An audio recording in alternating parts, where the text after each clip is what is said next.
يعني الشخير في حد ذاته ما هوش مشكله طبيه، انما هي مشكله اجتماعيه. ما بتضايقش الشخص اللي بيشخر لانه بيبقى نايم مش سامع طبعا، انما بتضايق اللي نايم جنبه سواء بقى مراته. لا بس ما بيبقاش مؤشر لحاجه مشكله حقيقيه. هو بيضايق، لا هو مش مشكله طبيه، يعني الناس اللي بتشخر. طب ليه ناس تشخر وناس لا؟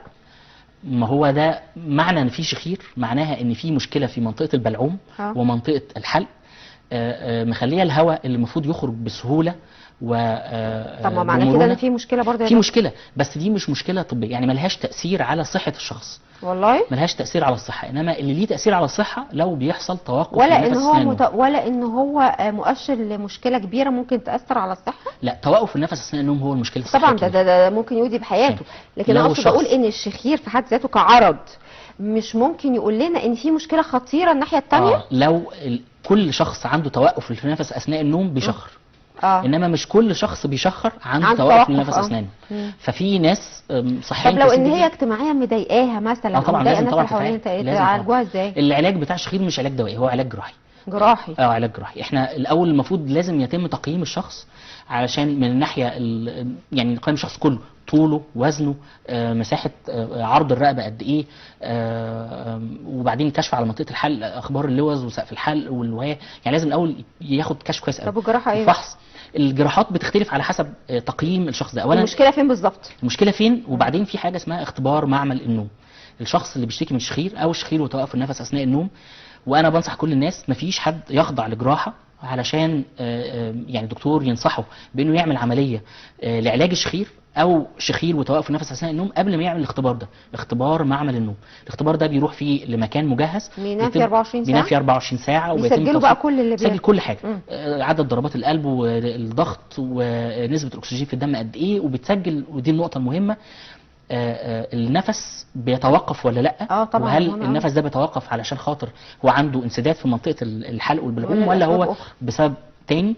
وبعدين بعد تقييم الشخص ده بالكشف، ويمكن نحتاج المناظير ويمكن نحتاج اشعاعات، وبعد اختبار معمل النوم نتم نعرف هل الشخص ده عنده شخير بس ولا شخير وتوقف للنفس اثناء النوم.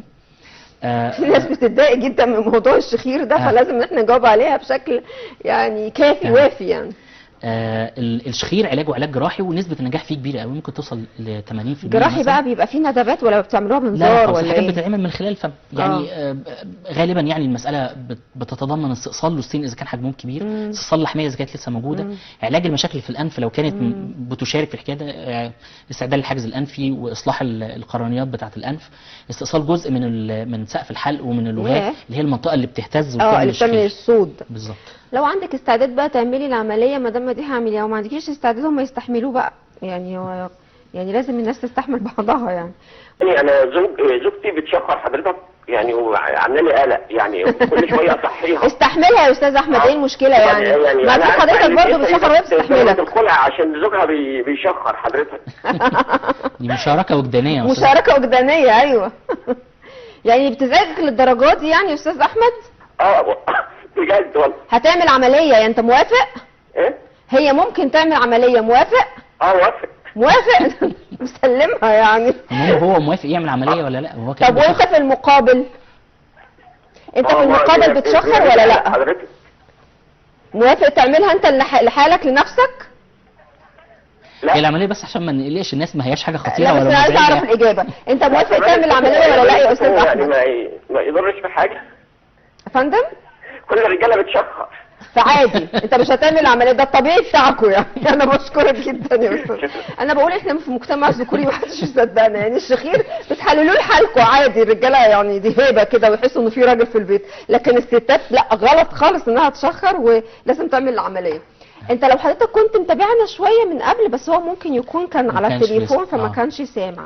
فسريعا بس حضرتك تقول له الاجابه مره ثانيه. هو احنا بس محتاجين فحص لزوجة حضرتك او لحضرتك شخصيا، وبعدين نعرف فين المشكله، فين المكان اللي فيه الضيق اللي بيسبب ان الوهاء وسقف الحلق يتحركوا ويعملوا الصوت بتاع الشخير. ده محتاج مجموعه فحوصات، وبعدين علاج الشخير علاج جراحي مش علاج دوائي خالص. طيب بحث الصوت